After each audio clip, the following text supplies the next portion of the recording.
Boa noite. Boa noite.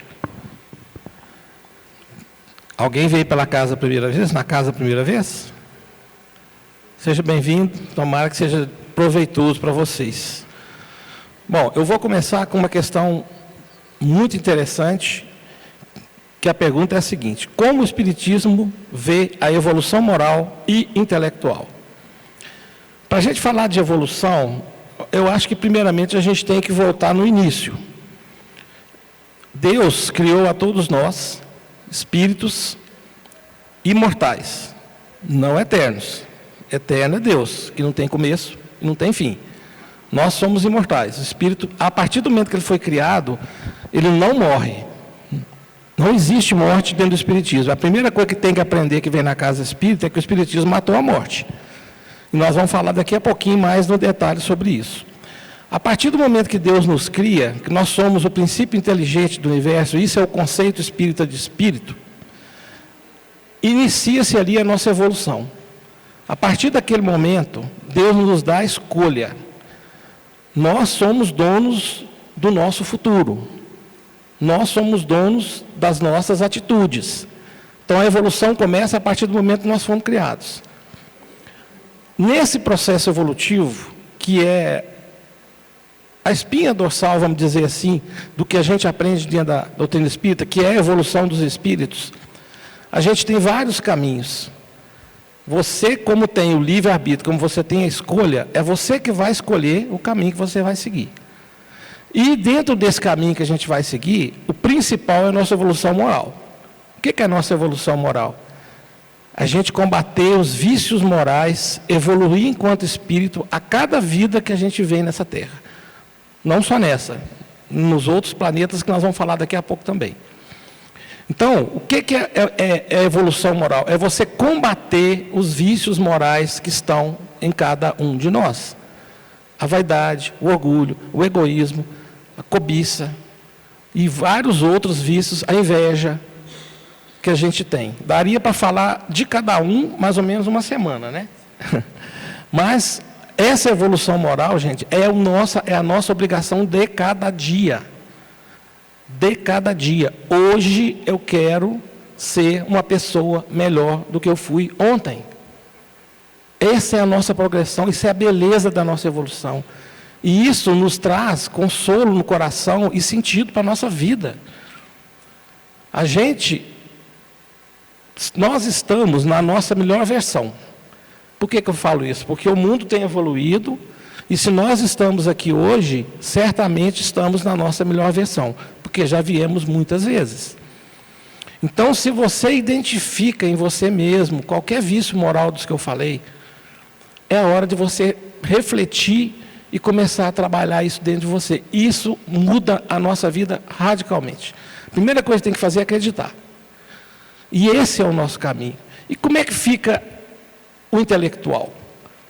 O intelectual, ele faz parte do componente da nossa evolução. Mas se você tiver uma evolução intelectual muito profunda e não tiver evolução moral, não adianta. Vou citar aqui rapidamente os casos dos espíritos que estão chegando agora. Todo mundo está vendo vídeo espalhado no YouTube todo dia. Crianças geniais. Eu sempre gosto de citar aqui o Davi Giordani, que é um médico de 5 anos de idade, que quem não conhece, vale a pena procurar e assistir. Ele é um gênio, e ele veio com uma carga moral muito pesada, muito grande. Pesada não, né? Dá uma conotação errada. Mas ele tem já um filtro moral muito grande. Então, além dele ter o conhecimento da medicina, com 5 anos de idade, ele tem a moral dele muito elevada para não aceitar certos conceitos. Como, por exemplo, ele quer ser um médico que vai servir. Então, quando você vê aí uma criança de 4 anos, 5 anos, tocando piano, como alguém que levou 20 anos para estudar, são esses espíritos que estão vindo com um intelecto muito elevado para mudar o mundo. Mas eles precisam ser acolhidos pelos pais, amparados, para que tenham também evolução moral. Vou contar só um caso rapidinho, para vocês terem noção do que é essa evolução. O Haroldo Dutra, que é um palestrante que nós todos conhecemos, muito querido por todos nós, ele tem uma filha de 20 anos. Essa filha está estudando uma obra de Beethoven, de 4 partes. Ela levou 2 anos, ela é pianista, ela levou 2 anos para estudar a primeira. O dia que ela viu uma criança de 6 anos tocar as 4, ela falou assim, eu não vim aqui para isso. É isso que está chegando aqui. Então, são 2 coisas que andam no paralelo. Eu costumo dizer assim, a pessoa pode ter um conhecimento muito grande, ela pode ter uma formação muito grande, ela pode ter um currículo do tamanho de uma lista de supermercado, mas se ela não evoluir moralmente, junto com esta evolução intelectual, ela não vai cumprir o seu papel aqui. Seria mais ou menos isso.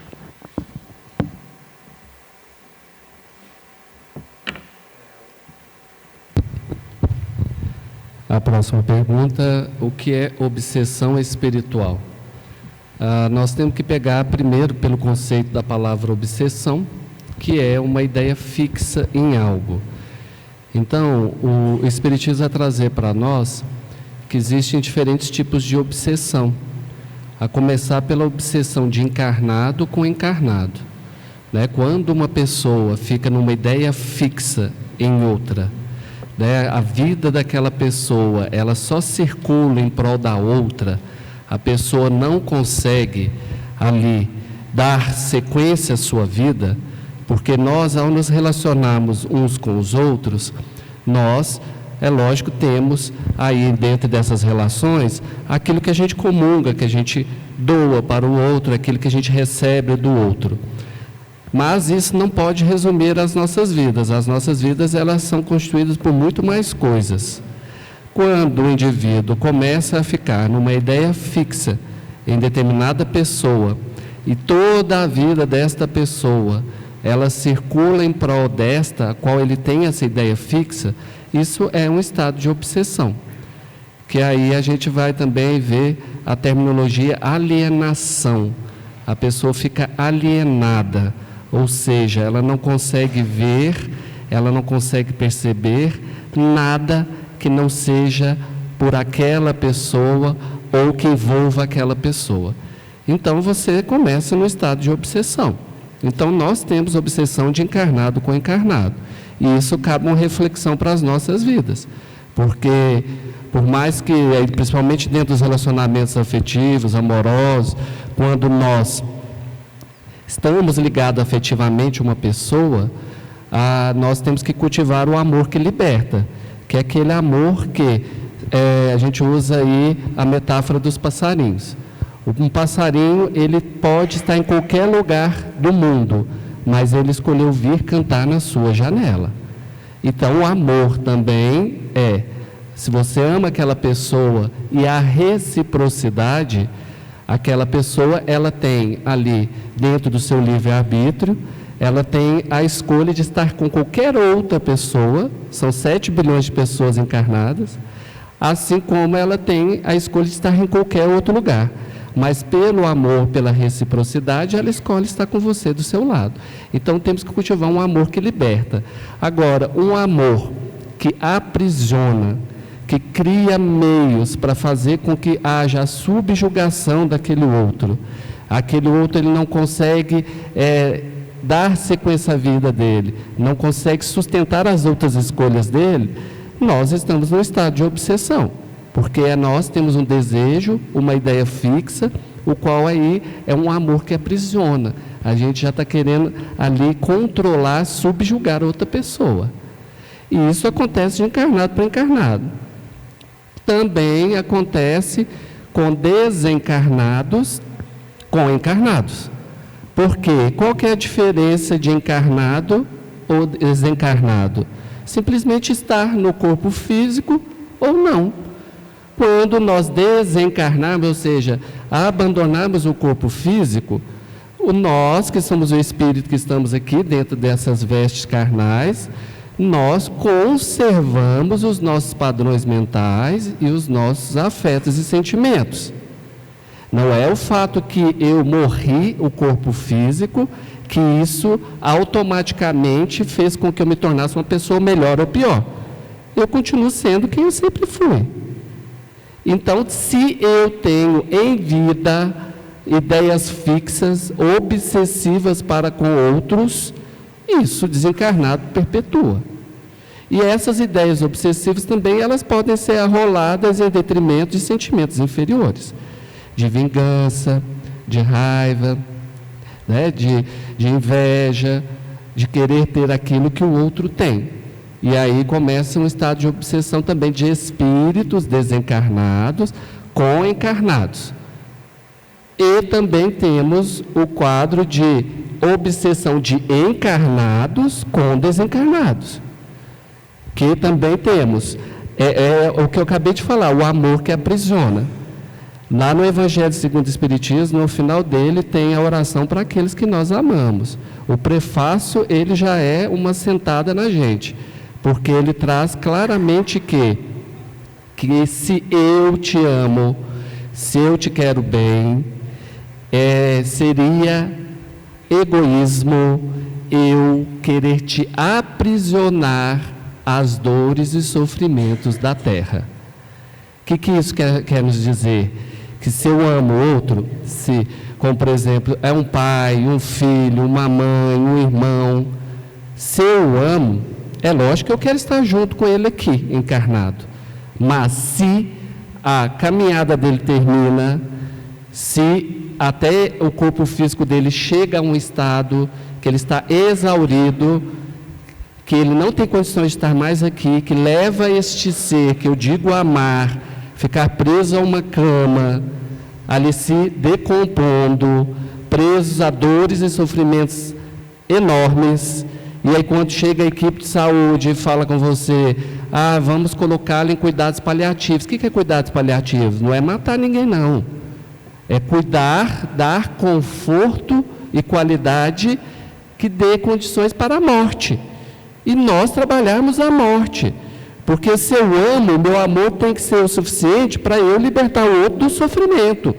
Porque se eu quero aprisionar este aqui por causa deste amor egoísta, isso está fazendo com que o outro sofra simplesmente pelo fato de eu não permitir, não querer ficar sem ele aqui fisicamente. E tem uns que desencarnam, custa, porque sempre tem aquele da família que está lá pegando no pé. Você sabe direitinho quando você vai avaliar um paciente em leito, a família, você sabe direitinho quem está prendendo o paciente. E aí, quando consegue desencarnar, o outro começa um processo obsessivo aqui. Ele começa aí num processo de que o outro desencarnou, né, como diz, descanse em paz, porque se libertou do sofrimento terreno. Só que o que está aqui entra num estado de obsessão, de ficar vibrando, de ficar clamando, remoendo e pior, destruindo a sua vida por causa da falta daquele que partiu. Quem dá conta de descansar em paz sabendo que alguém que você ama, que você se preocupa, está se destruindo por causa da sua passagem? Então aí, essa obsessão de encarnado com desencarnado continua. Então, existem esses diferentes tipos, né, de obsessão, aos quais nós temos que refletir, trabalhar para nos doutrinar neste sentido, porque senão nós podemos ser uns bons obsessores aí, nesses diferentes níveis. Eu vou emendar a sua resposta com outra pergunta, e eu queria saber se alguém aqui já ouviu falar da melhora da morte. Levanta a mão quem já ouviu falar na melhora da morte. É exatamente o que ele disse. A espiritualidade age naquele momento para que aquela pessoa da família que esteja muito apegada, e isso eu já vi acontecer com a minha família, que a pessoa relaxe, que ela vá para casa para poder fazer o desligamento. E a pergunta é justamente essa: o que o espiritismo, qual que é a visão nossa da morte? Primeira coisa que a gente tem que falar, eu vou repetir, o espiritismo matou a morte. É o primeiro consolo que a gente tem que ter. Porém, se esse conhecimento teórico não descer para o nosso coração, nós vamos continuar sofrendo. E isso é fácil? De forma nenhuma. O espírita não sofre? Sofre, do mesmo jeito. A gente não sente dor? Sente, do mesmo jeito. Agora, a gente não desespera. A diferença está no desespero ou não.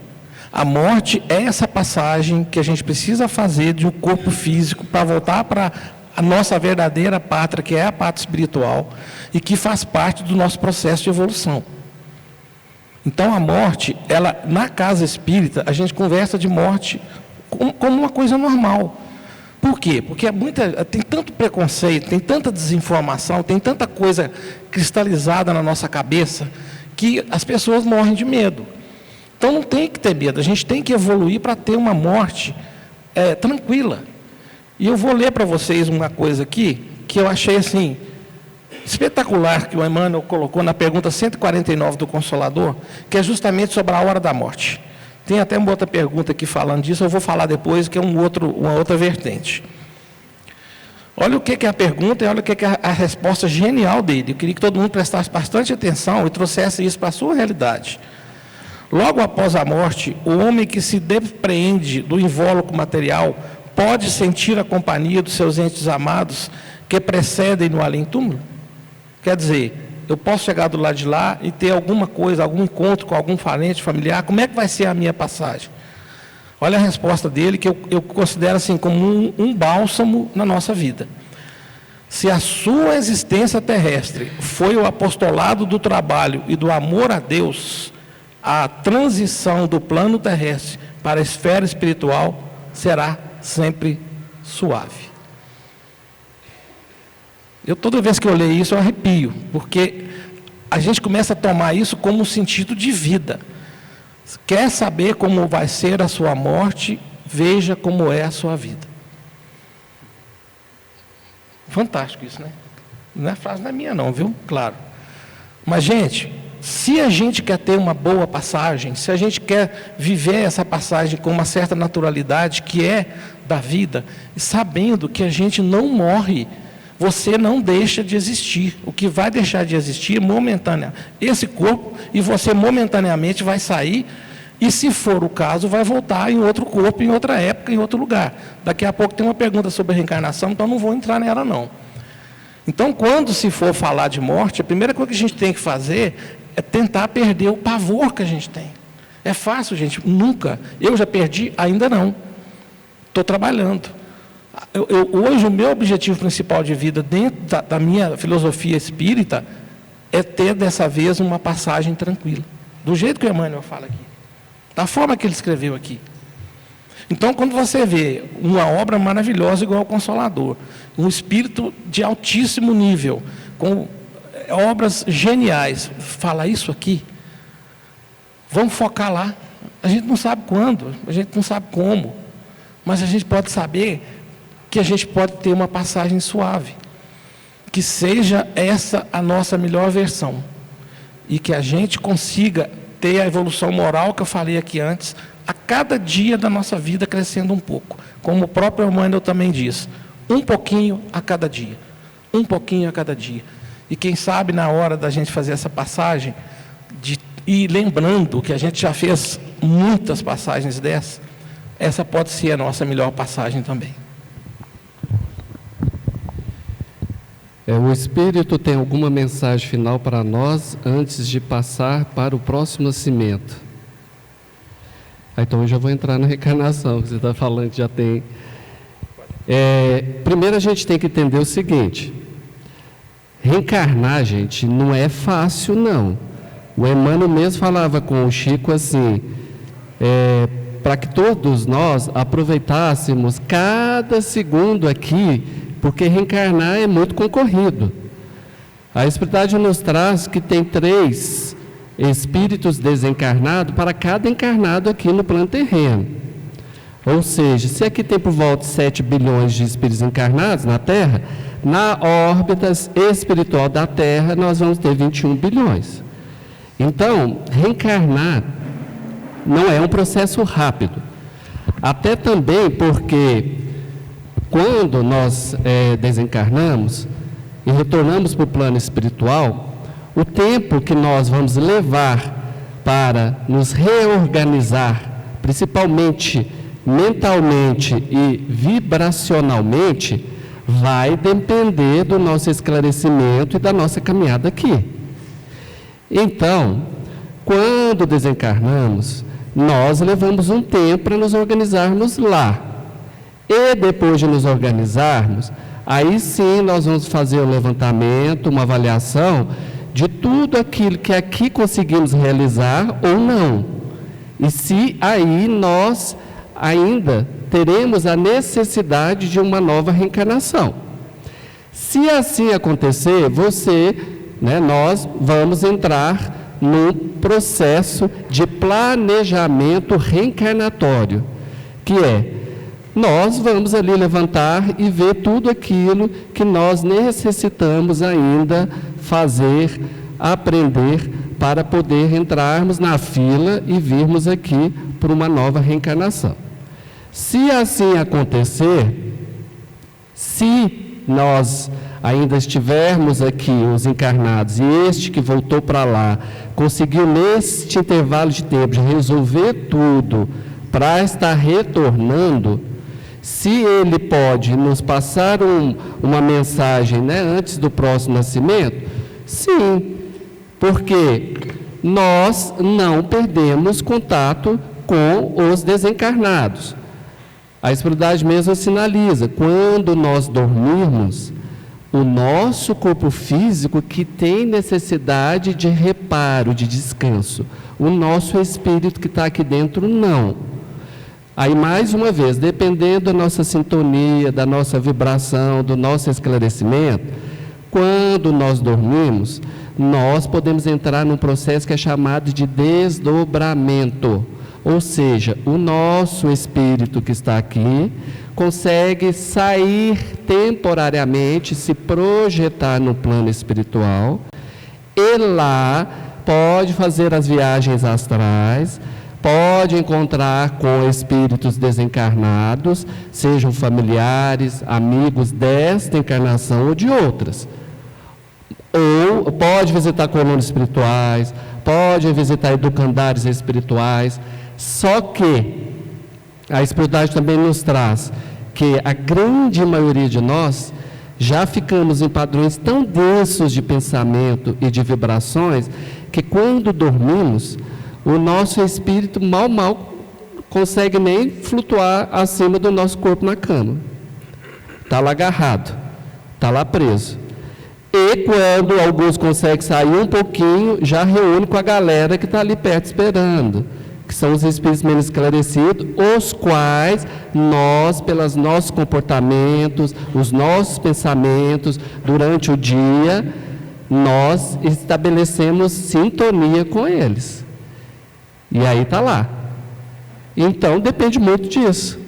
Mas, os que estão lá desencarnados, se tiverem esclarecidos, se tiverem boa sintonia, eles continuamente nos visitam, continuamente tentam entrar em contato conosco, nos intuir, nos conduzir, nos amparar, nos trazer ali todas aquelas vibrações de amor, de carinho, de saudade. Agora, a pergunta que fica é, e nós? Nós estamos em condições de entrar em sintonia com eles para perceber, e se algum desses estão preparando para reencarnar, receber este recado que ele está voltando, essa despedida de ir lá para cá, para nós que estamos aqui? Aí fica essa pergunta, Tudo depende da vibração e da sintonia. Alguém mandou a pergunta sobre reencarnação, já foi respondida. A que tinha aqui está perguntando sobre a existência de provas. Nós estamos falando aqui, gente, não é de uma teoria que está na nossa literatura. Está sim de prova para todo lado. Mas tem um caso específico que eu queria pedir assim, encarecidamente que vocês procurassem depois. A Nete Guimarães é uma das palestrantes espíritas que eu mais gosto. Ela é muito científica e ela é muito didática, ela é muito culta. E tem um caso chamado do bombeiro Mark, que aconteceu em Nova York. Procurem lá para vocês verem. Só um detalhe lá no meio que eu queria falar, porque eu não tenho tempo para poder aprofundar nisso. Mas uma criança de 4 anos, que conseguiu relembrar toda a existência anterior, ele sendo um bombeiro, e 2 cenas me chamaram muita atenção. O filme tem 18 minutos. Primeiro, ele entrar numa sala, onde estava a mulher, que era viúva, junto com uma outra pessoa, e ele entrou com a mãe. Quando ele entrou, ele falou assim, aqui minha mulher, ó. Eu não conhecia ela, nunca tinha visto.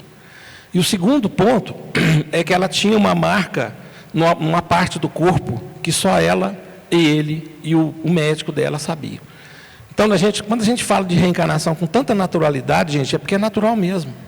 Então, assim, e por que não se é divulgado? Porque as pessoas não querem. A reencarnação foi tirada da Igreja Católica, e no ano 555, salvo engano, no convênio de Constantino, parece que é essa, foi tirada, ela existia lá. A Bíblia não tem a palavra reencarnação, mas ela tem muitas situações de reencarnação. Então, em reencarnação, para a gente que é espírita, é uma coisa natural que a gente já estuda há muito tempo, né? E por falar em reencarnação, tem uma pergunta que eu achei muito interessante aqui. Um espírito pode psicografar logo após o desencarne? Na verdade, quem psicografa é o médium, né? Que tem o poder da mediunidade para fazer a psicografia. Se a pessoa vai ou não se comunicar, qual o tempo que vai haver, depende do estágio evolutivo que acabou de falar aqui. Mas tem um caso também que me chama muita atenção, que era do Jerônimo. Alguém ouviu falar no Jerônimo? O gigante deitado? Alguém aqui ouviu falar nele?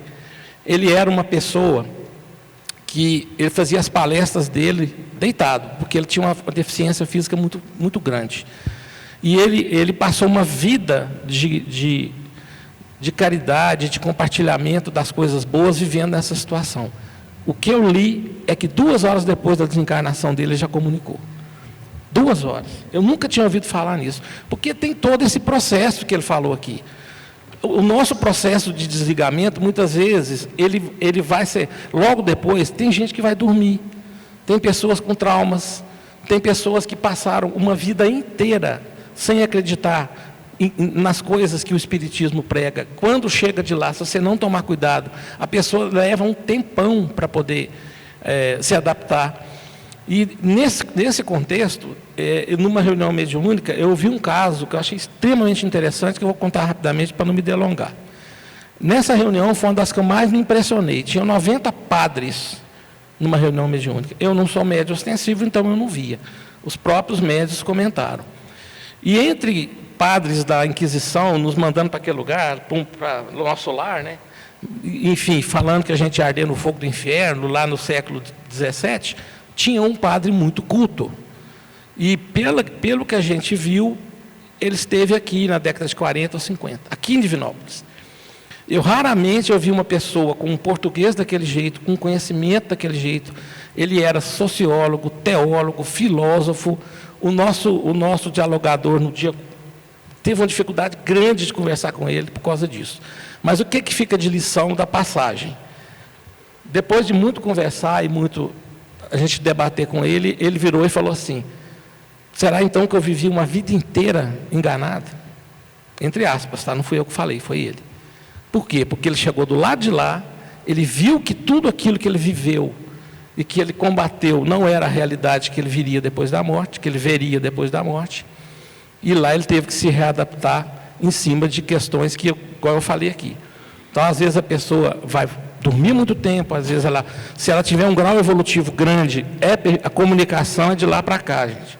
Então, esse é um problema sério, que as pessoas acham. Tem vários casos de pessoas que quiseram dar dinheiro para o Chico fazer comunicação, que quiseram, enfim, é de lá para cá. E depende do grau evolutivo de quem estiver de lá para cá, e principalmente da permissão da espiritualidade.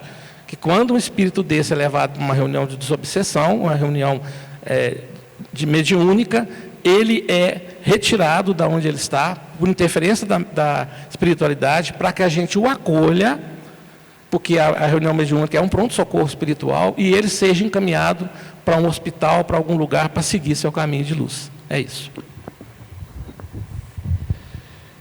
Somos criaturas de Deus, e se fomos criados por Ele, por qual motivo não fomos criados espíritos já evoluídos?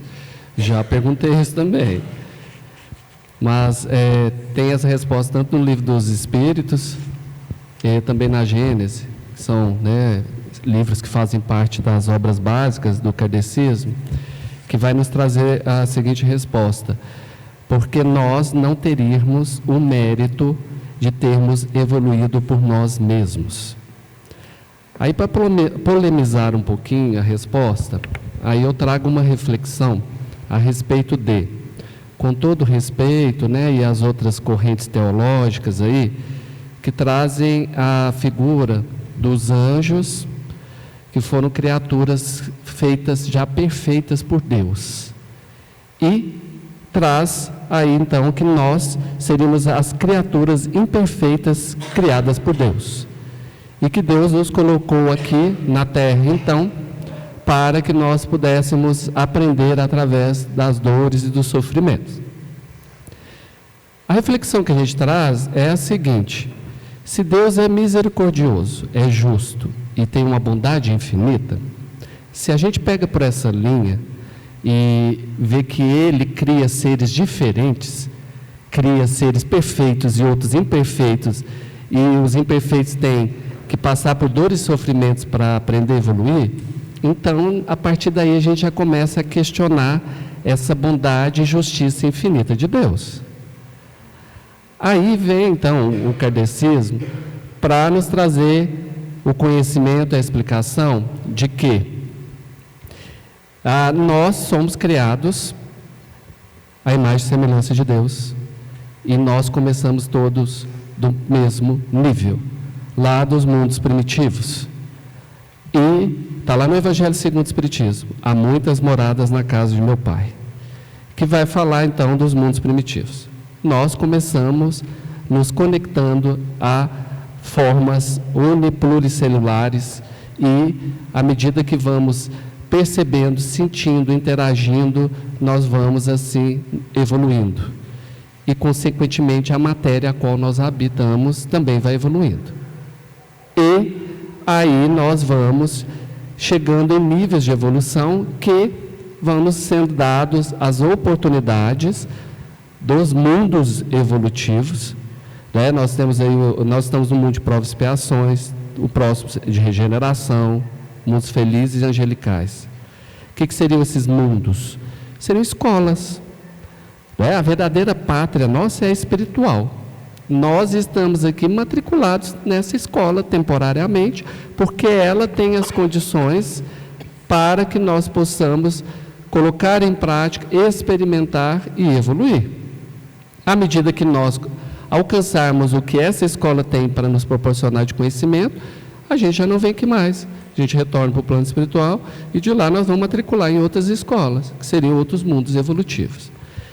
E aí a gente vai chegar à imagem e semelhança de Deus, que aí trazem para nós que todos os seres hoje, independente do nome que é dado a eles, sejam santos, orixás, anjos, arcanjos, são na verdade espíritos que já passaram por aqui como nós, já trilharam, já experimentaram, já aprenderam, já evoluíram e estão numa condição mais avançada hoje, aos quais lhes é dada a condição até de vir ao nosso encontro para nos auxiliar, nos amparar e nos ajudar. Então, fica mais justo, não fica? Fica mais compreensível essa lógica desse Deus bondoso e justo. E para terminar, a gente reflete também, se for pelas outras linhas teológicas, né, Deus criou seres perfeitos. Aí vem uma outra reflexão.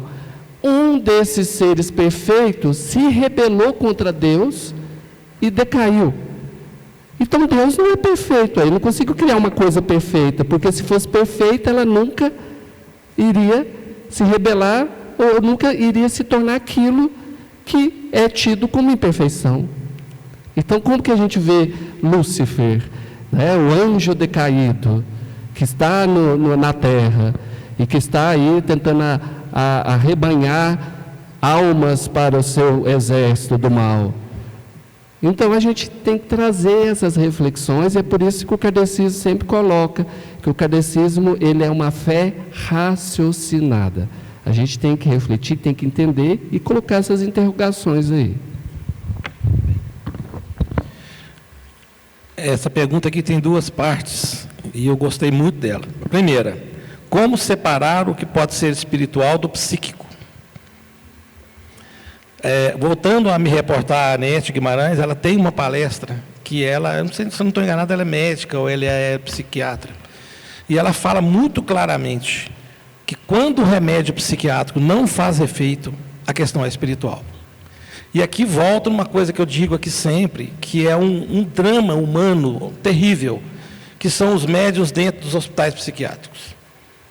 Volta lá naquele massacre que teve em Barbacena, aquele extermínio que teve em Barbacena, que originou a criação da lei antimanicomial.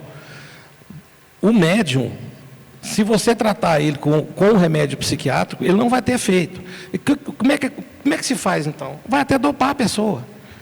Dá Propofol, que é um anestésico, que aliás foi o que matou o Michael Jackson. Então, quando o remédio não faz efeito, é espiritual. Segundo ela também, essas oscilações que às vezes a pessoa tem, isso pode revelar que tem um problema espiritual. A questão dos hospitais psiquiátricos, você imagine um médium ostensivo, que tem clarividência, quer dizer, ele vê, né? Que tem clareaudiência, ele escuta, que psicografa, que faz psicofonia, e ele começa a ver as coisas dentro da casa dele, de noite, em qualquer lugar, ele começa a ouvir. E ele chega numa família que às vezes não tem esse conhecimento ou está vinculada a algum tipo de religião, doutrina, ou o que quiser chamar, que não aceita esse tipo de coisa. Porque foi colocada na nossa cabeça que reencarnação não existe. Como é que fica essa pessoa?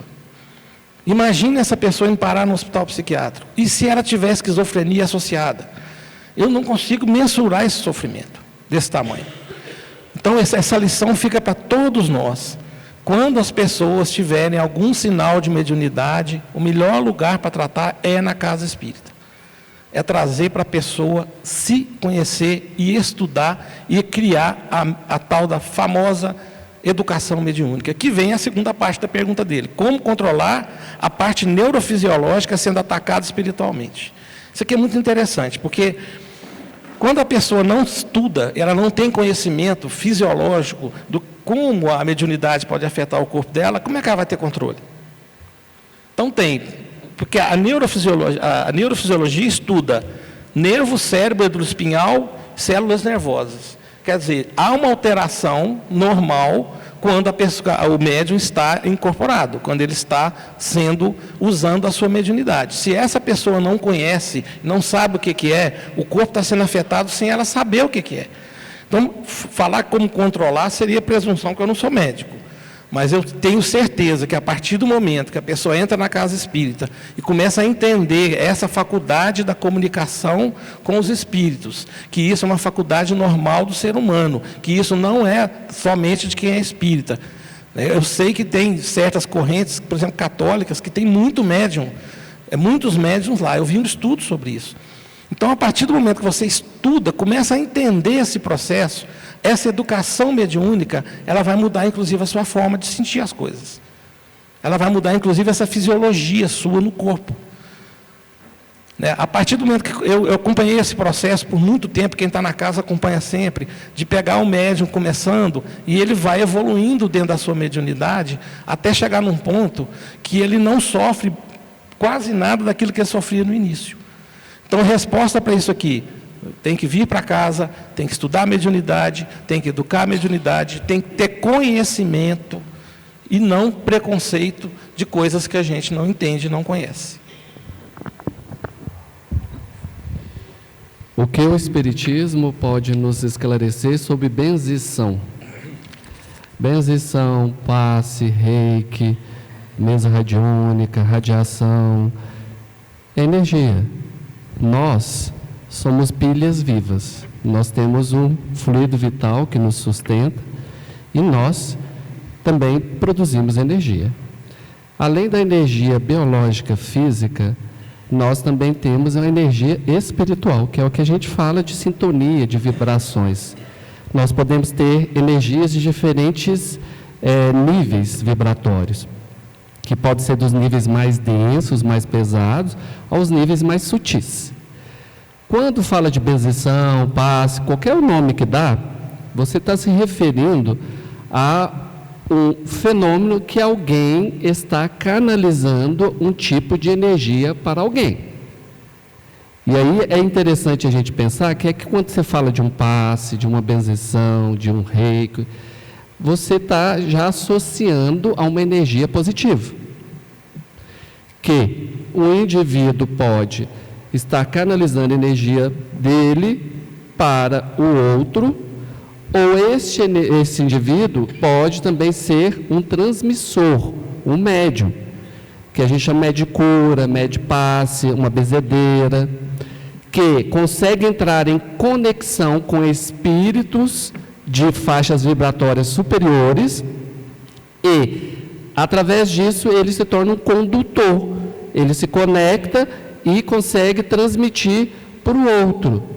E aí este que está ali, que está com a energia baixa ou está aprisionado em vibrações mais densas, ele, ao receber aquela descarga de energia positiva que está recaindo sobre ele, ele começa então a se recarregar, vamos dizer assim uma palavra mais simples, e começa aí a aumentar a sua vibração. E aí quando ele começa a aumentar a sua vibração, ele também pode entrar em conexão com espíritos de vibrações mais elevadas, que antes ele não estava conseguindo, e também assim ele começa a mudar a sua sintonia, os seus pensamentos, os seus sentimentos. Então ele consegue se reequilibrar. Agora, é interessante nós falarmos também que pode haver, então, um passe, né? No kardecismo a gente chama de passe, tem um médium, um indivíduo encarnado, que entra em conexão, como eu falei, e ele se torna um condutor para o outro.